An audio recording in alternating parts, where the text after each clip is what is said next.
Hello everyone, welcome to Smart Code and CSS Explained playlist. So in this tutorial, we are going to look how CSS Cascade Mechanism handles the conflicting inherited properties. Right, so properties conflict due to inheritance is very common in CSS, and it usually happens when the same property is inherited from multiple ancestors. Practically, you actually don't need to worry about the conflicting rules because CSS has a mechanism known as cascade, and that mechanism tells the browser what to do when properties collide. And you, as a web developer, just need to know why cascade mechanism prefers a property to another property. That's it. So let's jump into the code and try to understand the topic with the help of some examples. Now look at the HTML document and the CSS file. As you see in the HTML, we have a strong tag nested inside a paragraph, and paragraph is inside the body, right? So the strong tag has two ancestors and inherits properties from both of them. It inherits the font family and font color from the body and font size from the paragraph. And in addition, a strong tag has text decoration property applied directly to it, right? And here in the browser, you see the final appearance of the strong tag.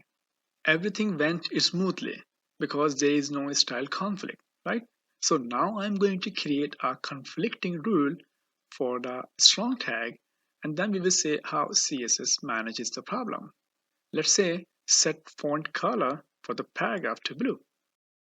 Right, so what will happen now? As strong inherits from both the body and the paragraph, and both of them trying to set a different color.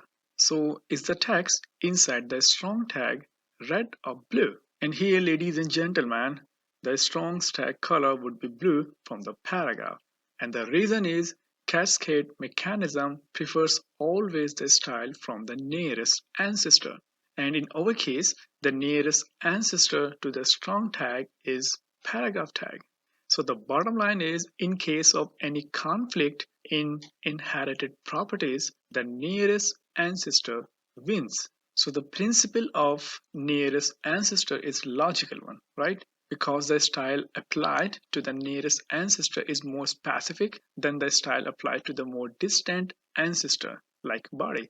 But there is one style that always wins when inherited properties collide, and that style is directly applied style to the tag. So let's apply font color directly to the strong tag. So now the CSS cascading mechanism ignores all the conflicting inherited properties and will only consider this directly applied style to the strong tag, because this rule is now more specific than the rule in body and paragraph, and it formats only the strong tag. So in this short tutorial, you learn how CSS Cascade Mechanism handles conflicting inherited properties. When there is no specific style applied directly to the tag, then nearest ancestor wins. Otherwise, directly applied style wins, right?